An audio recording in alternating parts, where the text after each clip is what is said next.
es la salvación del ser humano. Una salvación que el hombre la obtiene solamente a través de la sangre del Hijo de Dios, nuestro Señor Jesucristo.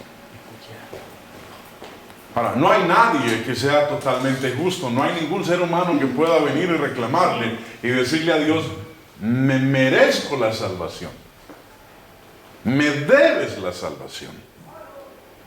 Nadie. Porque la misma Escritura declara que todos hemos pecado. No hay justo, ni aún uno. Nadie puede reclamar el cielo por virtud de las cosas que haya hecho. Dios nos da la salvación. Dios nos otorga la salvación. Dios le ofrece al hombre la salvación. Y como dice ahí, ¿en quién tenemos redención? Hablando de Jesús de Nazaret. En su sangre. El perdón de pecados según las riquezas de su gracia. La gracia de la que habla la Biblia es un regalo que Dios le ha dado al hombre, un regalo que no merece. Nunca mereceremos la salvación.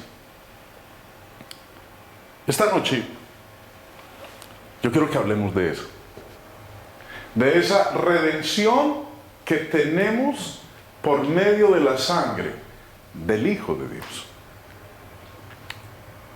Pablo escribió en la carta a los Romanos estas palabras: siendo justificados gratuitamente por su gracia, mediante la redención que es en Cristo Jesús.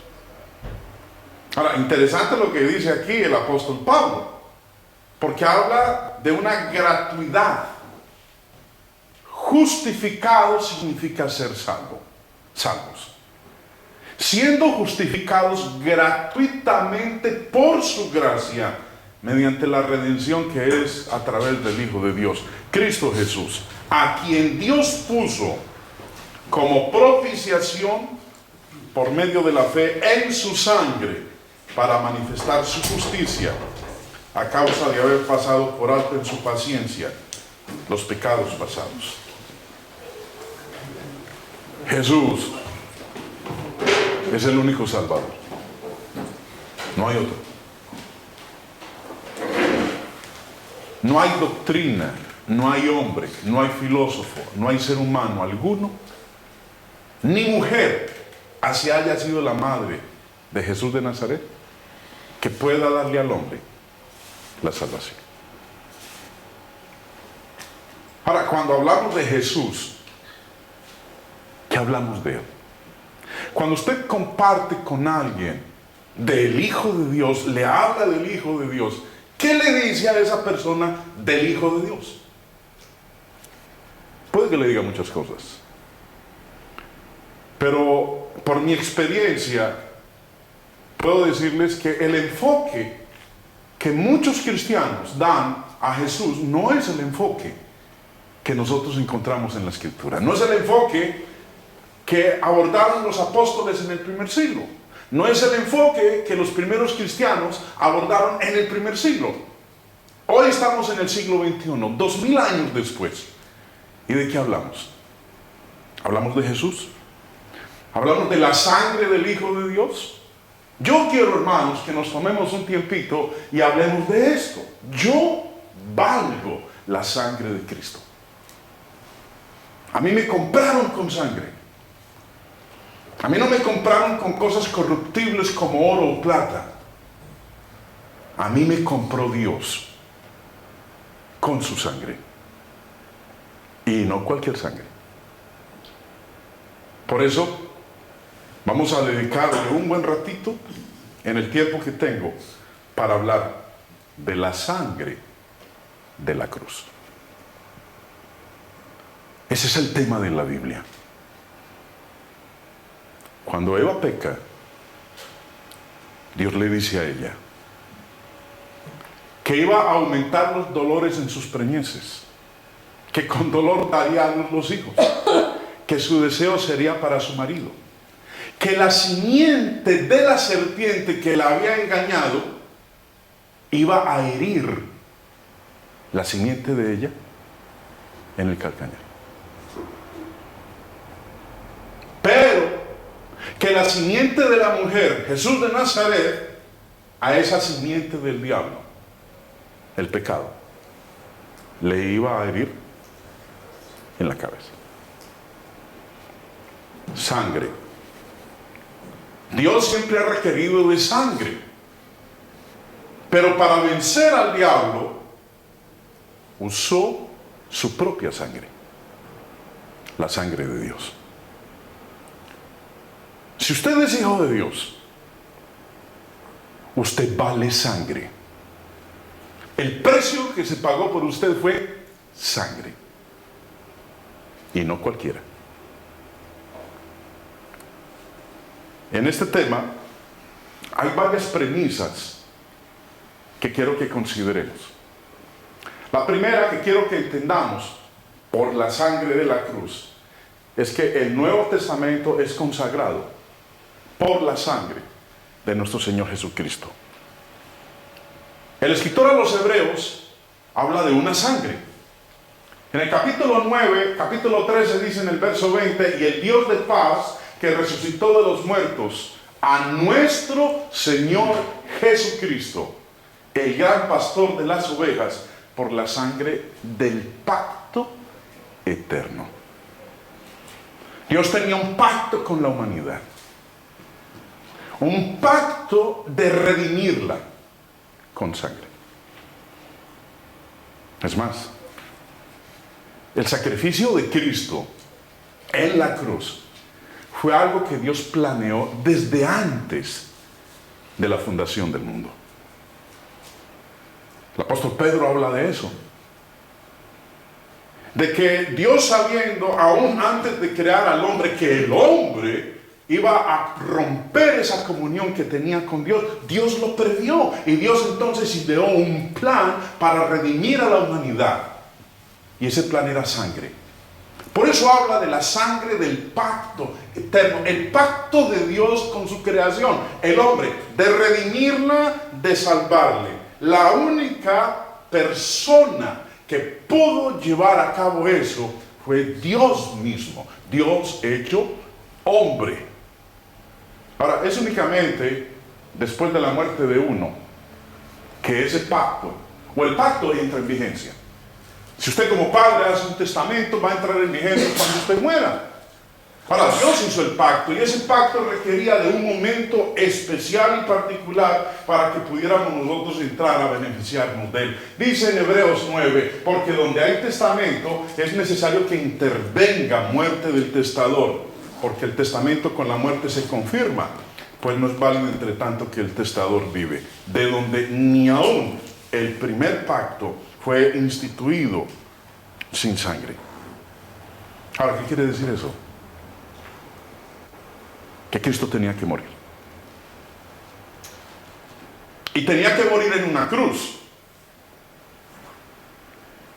Antes de que su voluntad, antes de que su testamento, antes de que su pacto pudiera entrar en aplicación, en vigencia.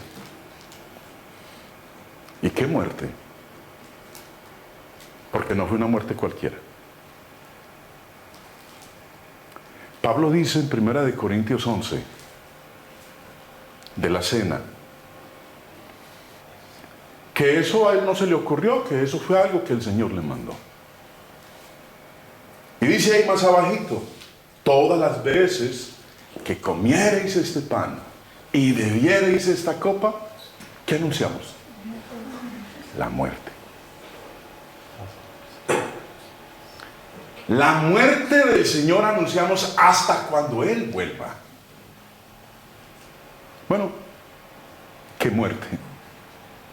No, pues murió. Sí, vino el Hijo de Dios, estuvo aquí en la tierra, vivió 33 años, los últimos 3 años él salió a predicar, consiguió unos discípulos, los preparó, le mandó el Consolador, se fue, lo mataron, resucitó y se fue. El Señor murió. Si eso es lo que usted habla, Si ese es el Jesús del cual usted habla, es un Jesús muy simple. No me interesa. Yo quiero hablarles de otro Jesús, del que sí menciona la Biblia, del que dio su sangre. ¿Y qué sangre? El que estuvo dispuesto a comprarme a mí aun cuando yo no lo merecía. Por eso hablábamos ahorita de la justificación como algo gratuito, sin merecerlo. La sangre de Jesús es el único precio de la redención. Y el amor de Dios, por eso citamos el texto de oro de la Biblia, Juan 3:16, que dice: de tal manera amó Dios al mundo que dio a su Hijo unigénito. ¿Usted entiende eso, hermano? Eso de tal manera nos amó Dios.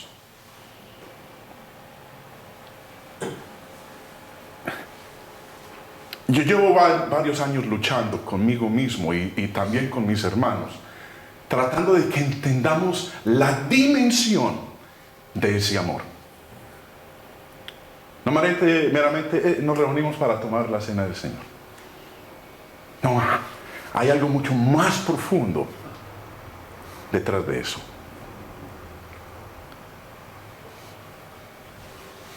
El Nuevo Testamento, el pacto de Cristo, un pacto eterno que Dios lo planeó desde antes de la creación, requirió de sangre.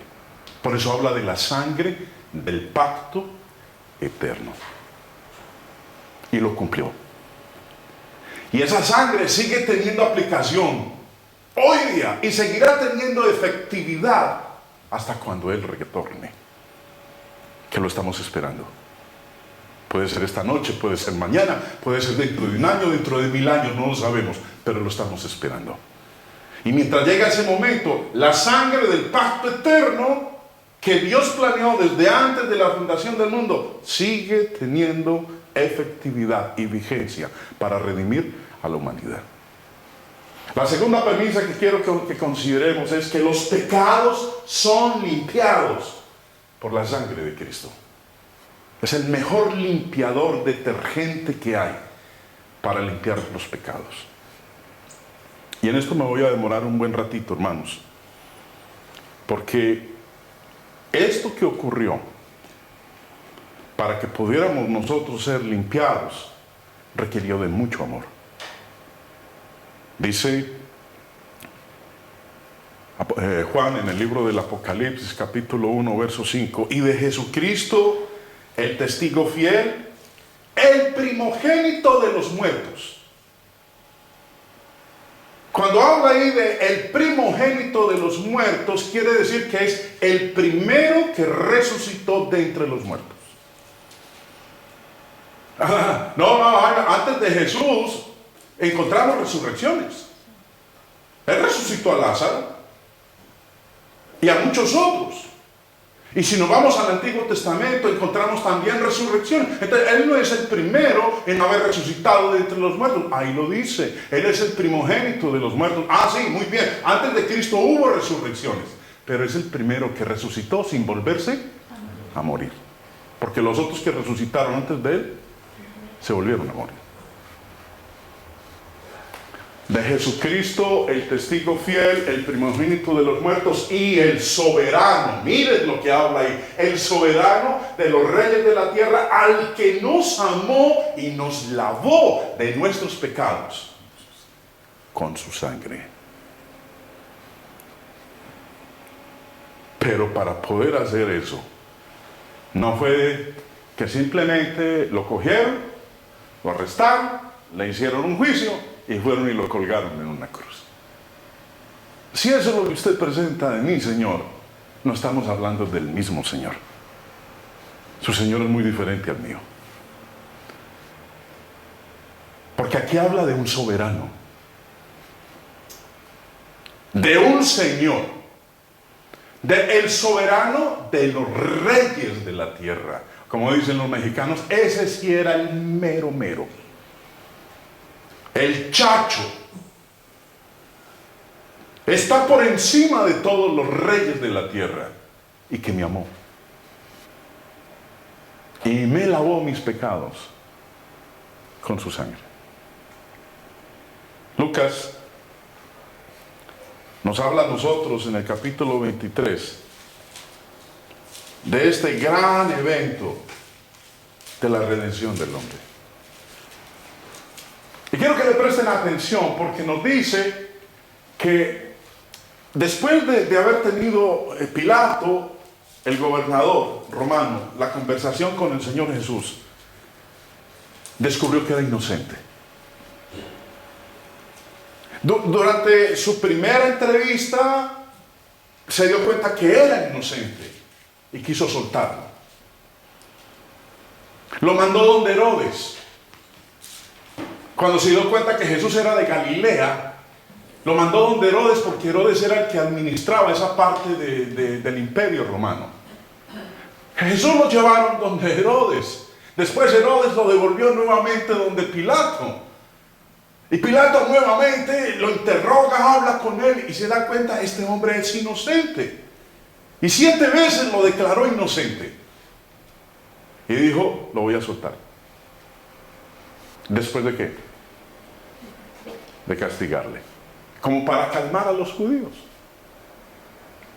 Y tenía necesidad de soltarles uno en cada fiesta. Mas toda la multitud dio voces a una diciendo, ¡fuera con este!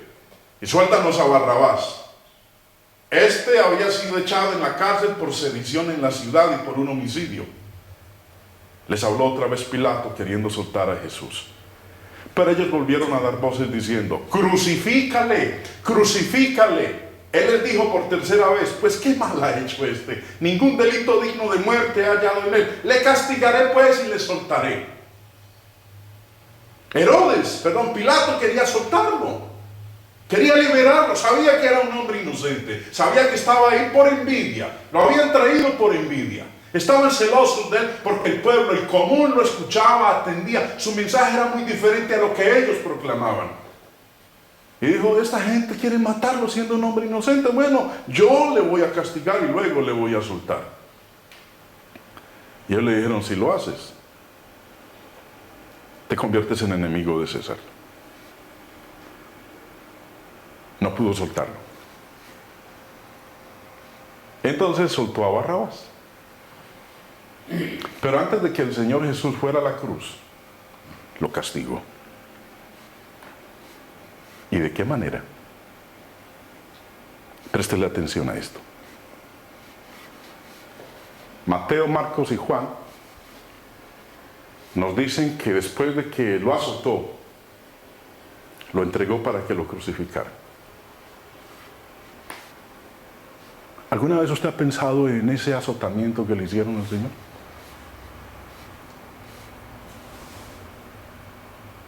No fueron 3 correazos que llegó el soldado, el verdugo romano allá, póngalo ahí, ya, azotado, llévenselo. No, eso no fue así. Mi salvación costó sangre. Yo valgo sangre. La sangre del Hijo de Dios. Y permítanme compartirles esto.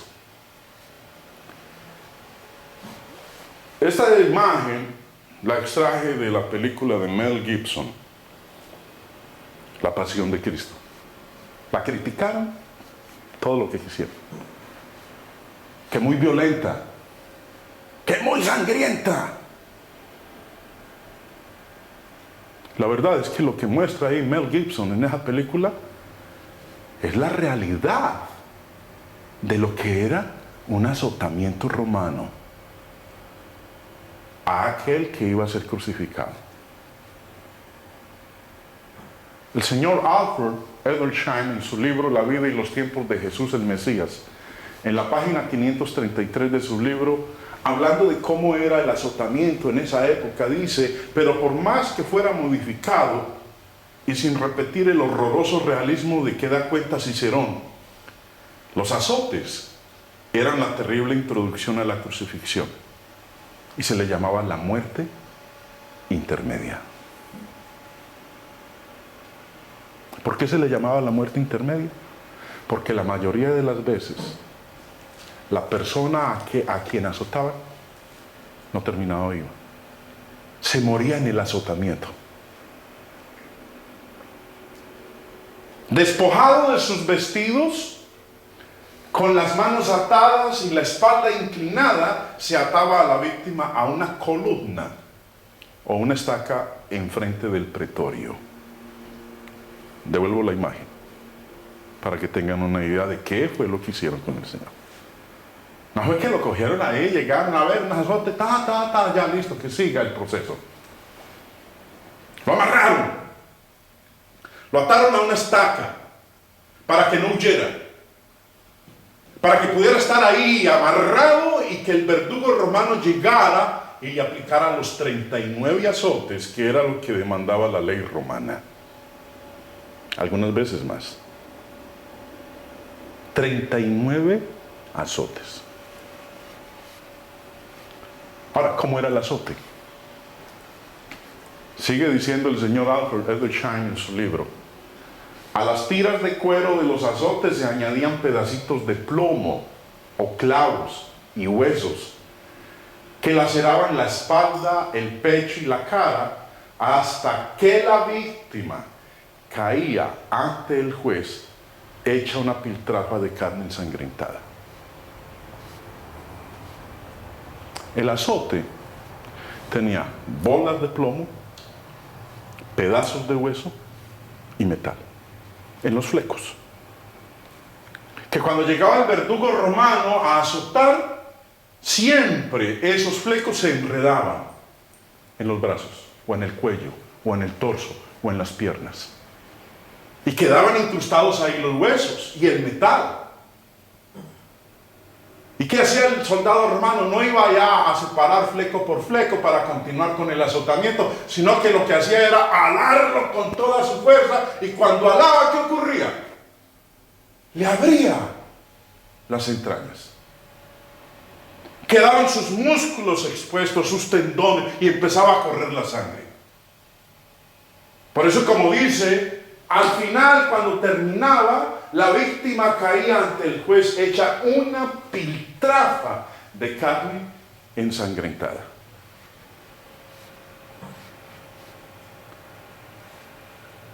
Les voy a leer otro, aparte de otro comentario acerca de esto, del azotamiento romano. El señor Lee Strobel, en su libro El caso de Cristo, dice en la página 226 y 227, las flagelaciones romanas eran conocidas por ser terriblemente brutales. Generalmente consistían de 39 latigazos, pero con frecuencia eran más, según el estado de ánimo del soldado que daba los golpes. El soldado usaba un látigo con tiras de cuero, trenzado con bolas de metal entretejidas. Cuando el látigo golpeaba la carne, esas bolas provocaban moretones o contusiones, las cuales abrían los demás golpes. Y el látigo también tenía pedazos de hueso afilado, los cuales cortaban la carne severamente. La espalda quedaba tan desgarrada que la espina dorsal a veces quedaba expuesta debido a los cortes tan profundos. Los latigazos iban desde los hombros, pasando por la espalda, las nalgas y las piernas. Era terrible. Mientras continuaba la flagelación, las laceraciones rasgaban hasta los músculos y producían jirones temblorosos de carne sangrante.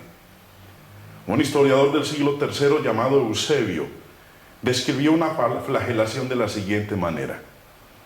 Las venas de la víctima quedaban al descubierto y los mismos músculos, tendones y las entrañas quedaban abiertos y expuestos. Sabemos que muchas personas morían a causa de este tipo de castigo, incluso antes de que pudieran ser crucificadas. Por lo menos, la víctima podía experimentar un dolor tremendo y entrar en conmoción hipovolémica. ¿Qué significa conmoción hipovolémica? Lo arrestan, lo atan, lo llevan donde Anás, luego donde Caifás, después ante el Sanedrín. Luego lo llevan donde Pilato. Pilato lo manda a Herodes. Herodes se lo regresa a Pilato. Y cuando Pilato optó por dejarlo en libertad, no lo pudo hacer. Por cuestiones políticas. Y lo entregó para que lo azotaran. ¿Y qué castigo le aplicaron a mi Señor? Casi lo matan. ¿Qué hubiera pasado si se hubiera muerto sin llegar a la cruz? Porque eso era la muerte intermedia. Y sobrevivió. Y sobrevivió por salvarme, por amor a mí. ¿Y qué hicieron después de eso? Le pusieron una cruz encima. Ya estaba vuelto una piltrafa de carne ensangrentada. Y vienen y le colocan una corona de espinas. Y para sopesar más la cuestión, le ponen una cruz encima, camino al Gólgota. ¿Pero qué significa conmoción hipovolémica? Déjenme leerles. Hipo significa bajo. Vol se refiere a volumen. Y hémica significa sangre. Por lo tanto, conmoción hipovolémica quiere decir que la persona sufre los efectos de la pérdida de una gran cantidad de sangre. Esto causa 4 efectos. Primero, el corazón se acelera para tratar de bombear sangre que ya no existe. En segundo lugar, baja la presión sanguínea, lo cual provoca un desmayo o colapso. En tercer lugar, los riñones dejan de producir orina para mantener el volumen restante. Y en cuarto lugar, la persona comienza a sentirse sedienta porque el cuerpo ansía fluidos para reponer el volumen de sangre perdido. ¿Y cómo no iba a ser así la condición de nuestro Señor? 39 azotes. Y la manera como estaba preparado el azote. Jesús se encontraba en condición hipovolémica mientras ascendía por el camino hacia el lugar de la ejecución en el Calvario, llevando el madero horizontal de la cruz. Finalmente, Jesús se desplomó y un soldado romano le ordenó a Simón que llevara la cruz por él. Luego leemos que Jesús dice: tengo sed. Y en ese momento se le ofrece un trago de vinagre. Debido a los terribles efectos de la golpiza, no hay duda de que Jesús se encontraba en estado crítico incluso antes de que con clavos traspasaran sus manos y sus pies. Esa es otra historia, pero de esa no voy a hablar esta noche. Sangre. Yo valgo sangre. Dios me compró con su sangre. Jesús de Nazaret estuvo dispuesto a enfrentar lo que enfrentó por amor. Recuerden que la noche allá en el huerto de Getsemaní, dice la escritura que su sudor eran como gotas de sangre, porque sabía lo que venía. ¿Qué dijo Pablo? Todas las veces que comierais este pan y bebierais esta copa, la muerte del Señor anunciamos hasta que Él venga. ¿Eso es lo que usted anuncia, hermano? ¿De verdad? ¿O está pensando ahí, se están demorando mucho con esto, a qué hora van a acabar? Que repartan el pan y el jugo rápido para que siga ahorita, al momento en que se acabe me vaya para la casa. Si eso es lo que usted está pensando cuando está tomando la cena del Señor, déjeme decirle que usted no entiende lo que fue el sacrificio del Hijo de Dios por usted. La sangre que derramó, el precio que pagó por usted. Va a tener que hacer un examen interior, porque usted no está anunciando la muerte del Señor. Pablo, en 1 Corintios, nos dice a nosotros, en el capítulo 15, además, os declaro, hermanos, el evangelio que os he predicado, el cual también recibisteis, en el cual también perseveráis, por el cual asimismo, si retenéis la palabra que os he predicado, sois salvos, si no, creísteis en vano. Porque primeramente os he enseñado lo que asimismo recibí, que Cristo murió por nuestros pecados. Yo era el que tenía que morir, no Él. Pero Él murió por mí, por mis pecados. Yo era el que tenía que estar en esa estaca A mí era el que tenían que azotarme. A mí era el que tenían que ponerme en esa cruz. A mí era el que tenían que vituperarme, ofenderme, escupirme. Pero no. A mí no me pasó eso. Él lo hizo por mí. Ese es el Cristo que yo conozco en las Escrituras. Ese es el Jesús que me muestra el Espíritu Santo en toda la Biblia. Como dice Isaías 53, un varón de dolores experimentado en quebrantos. Siempre a veces leemos Isaías 53, vamos a leer Isaías 53 antes de entrar a participar de la cena. No, hay que entender que es ese varón de dolores experimentado en quebrantos. Pablo en Romanos 3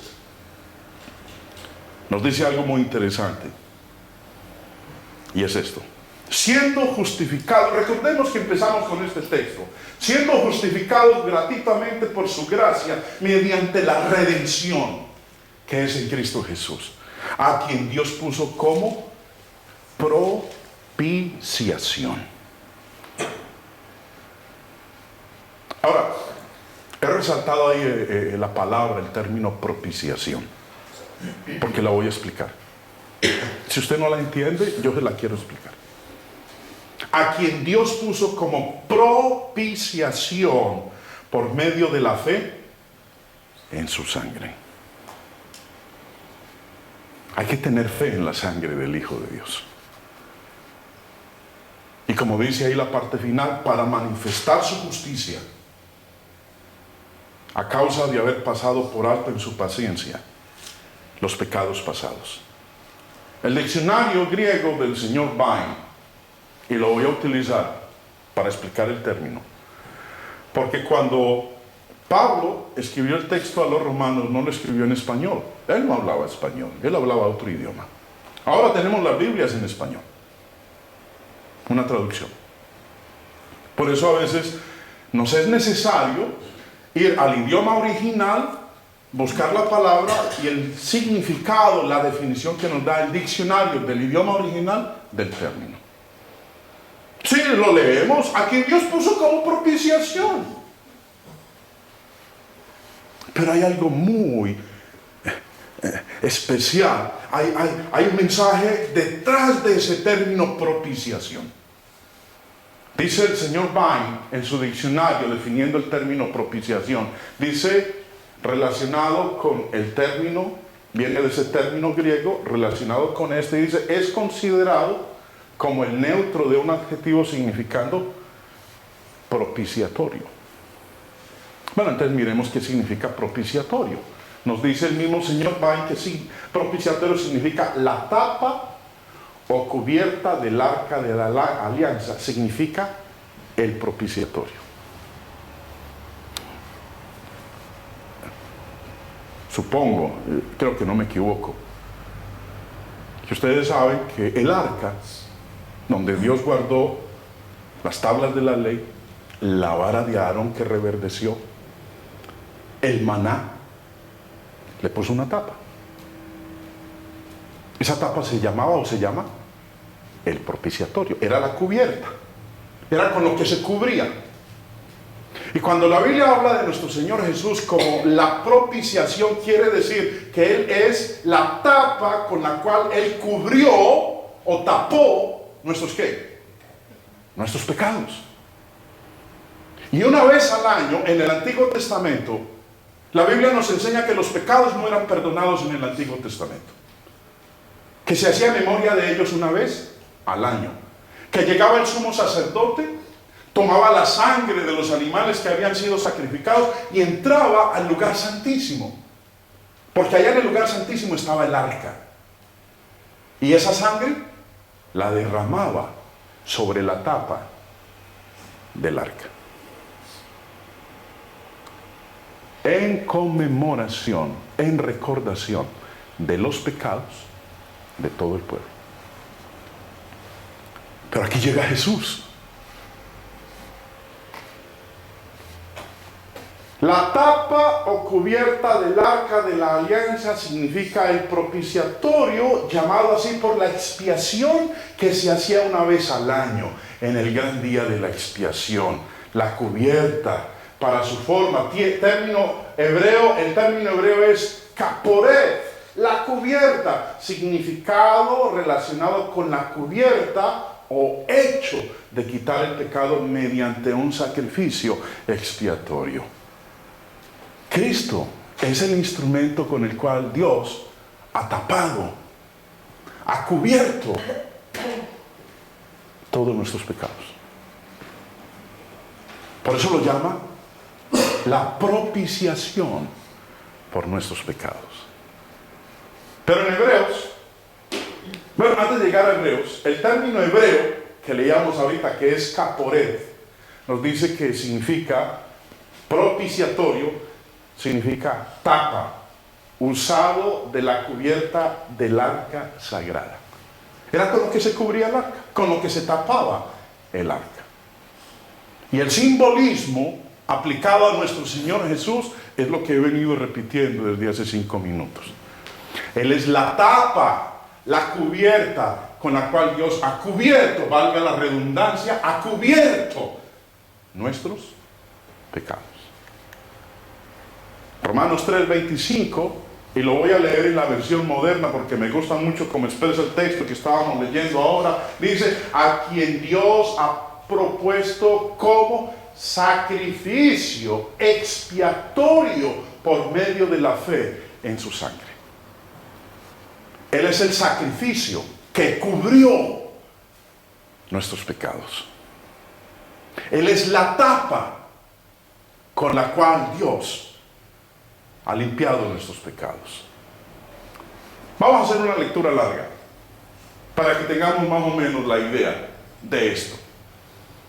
Hebreos 9 dice, empezando en el verso 1: ahora bien, aún el primer pacto tenía ordenanzas de culto y un santuario terrenal, porque el tabernáculo estaba dispuesto así. En la primera parte, llamada el lugar santo, estaban el candelabro, la mesa y los panes de la proposición.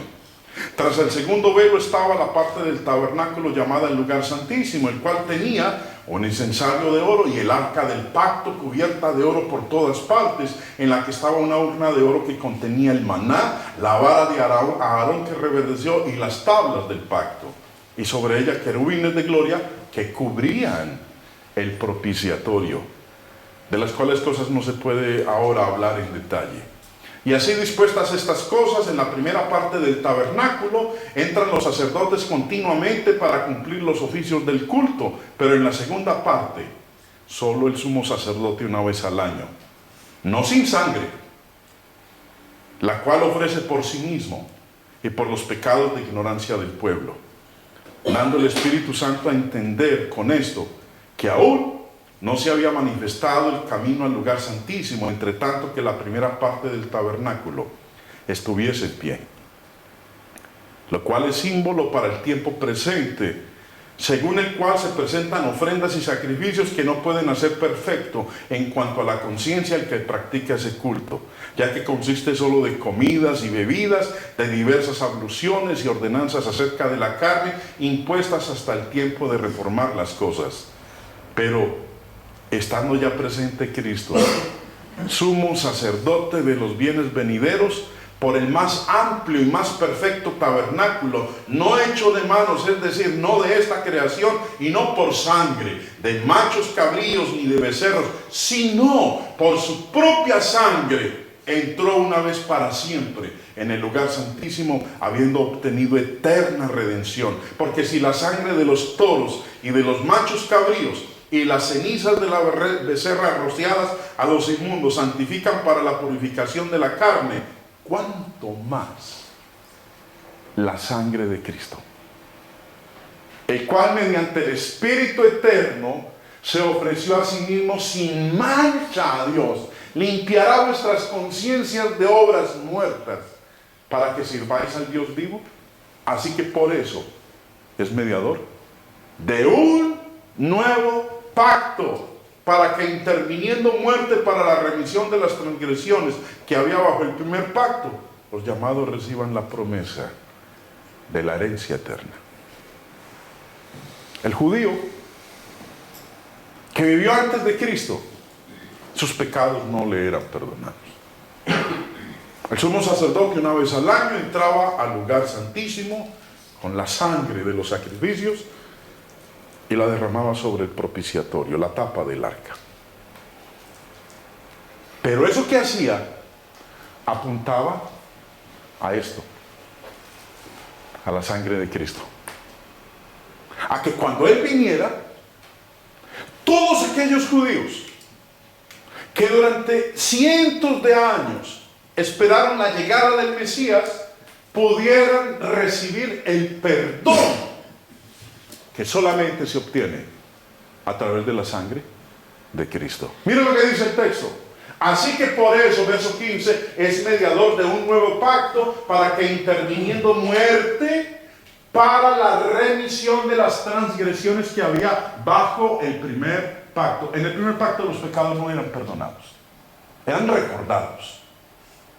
Pero todos aquellos que vivieron bajo el primer pacto, que hicieron los sacrificios debidos como la ley lo estipulaba, la ley de Moisés, si lo ejecutaron, y a cada año el sumo sacerdote entraba y ofrecía por sus propios pecados y por los de todo el pueblo, cuando Cristo vino y derramó su sangre, todos aquellos que vivieron bajo el primer pacto, cuando Cristo muere en la cruz, entrega su vida, entra en vigencia su pacto, derrama su sangre, obtuvieron la remisión de sus transgresiones que había bajo el primer pacto, y los llamados reciban la promesa de la herencia eterna.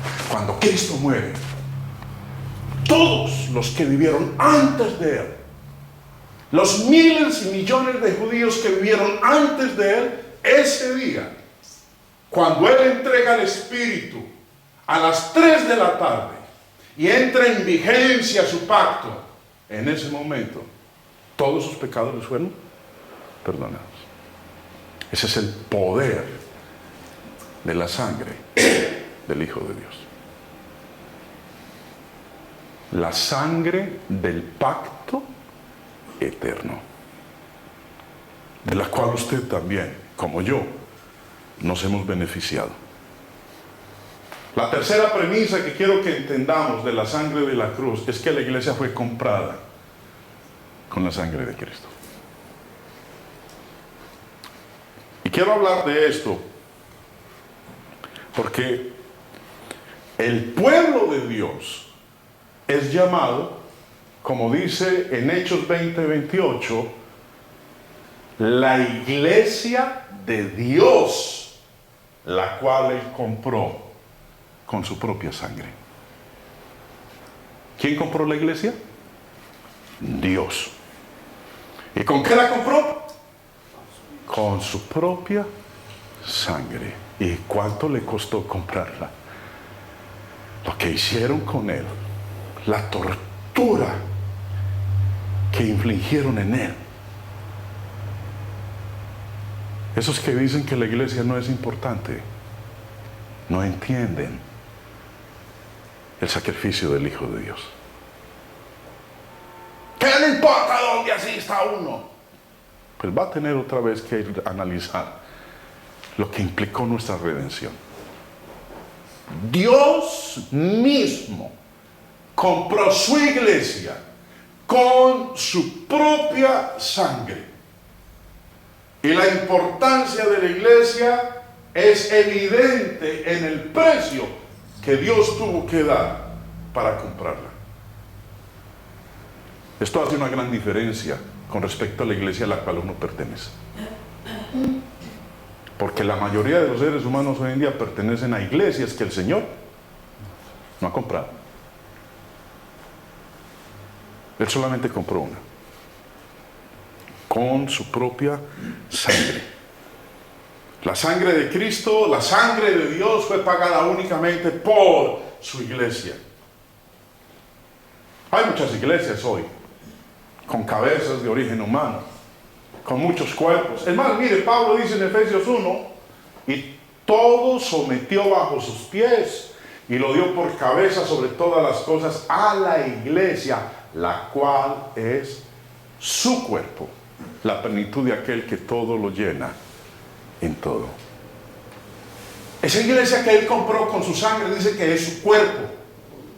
Y también nos dice el mismo escritor en Efesios 4, ¿cuántos cuerpos hay? Nos dice, hay un solo cuerpo. Hay una sola iglesia. No hay 100 ni 1000. Hay solo una iglesia. Hay muchas iglesias de hombres. Pero Dios tiene solamente una, que compró con su propia sangre. Pero aquellos que piensan que el Señor es cabeza de todos estos grupos religiosos, están hablando en unos términos que son de terror. ¿Cuándo usted ha visto un cuerpo?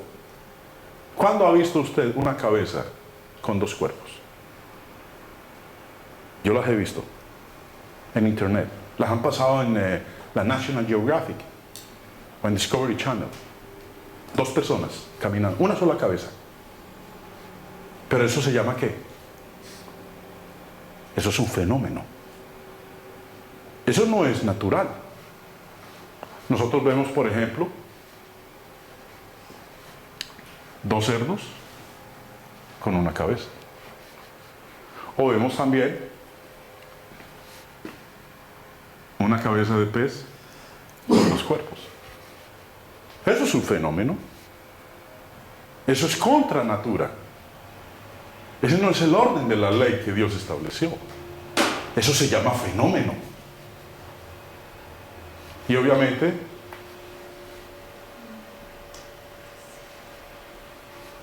eso es un fenómeno. Un cuerpo tiene solamente una cabeza. Y la mayoría de los seres humanos que han nacido, una cabeza con dos cuerpos, no han sobrevivido. Son contaditos los seres humanos que hay en la tierra que han sobrevivido. Pero su existencia es traumática. Y para terminar, la cuarta premisa que quiero que consideremos, hablando de la sangre de la cruz, es la paz interior que viene a través de la sangre de la cruz. Hablando Pablo de la divinidad de nuestro Señor Jesús en la carta a los Colosenses, empieza diciendo en el capítulo 1, verso 15, Él es la imagen del Dios invisible, el primogénito de toda creación. Habla del Señor Jesús. Porque en Él fueron creadas todas las cosas, las que hay en los cielos y las que hay en la tierra, visibles e invisibles, sean tronos, sean dominios, sean principados, sean potestades. Todo fue creado por medio de Él y para Él. Y Él es antes de todas las cosas. Y todas las cosas en Él subsisten. Y Él es la cabeza del cuerpo que es la iglesia. Él que es el principio, el primogénito de entre los muertos, para que en todo tenga la preeminencia, por cuanto agradó al Padre que en Él habitase toda plenitud. Y por medio de Él reconciliar consigo todas las cosas, así las que están en la tierra como las que están en los cielos, haciendo la paz, una vez más, mediante la sangre de su cruz. Éramos enemigos de Dios. No participábamos de las promesas. Éramos extraños. Había un conflicto entre Dios y nosotros. Pero su Hijo vino a hacer un convenio, un tratado de paz. Pero requirió de ¿qué? Requirió de sangre. Y a vosotros también, que erais en otro tiempo extraños y enemigos en vuestra mente, haciendo malas obras, ahora os ha reconciliado en su cuerpo de carne por medio de la muerte. Todas las veces que comierais este pan y bebierais esta copa, la muerte del Señor anunciáis hasta que Él venga. ¿Y qué anunció con su muerte?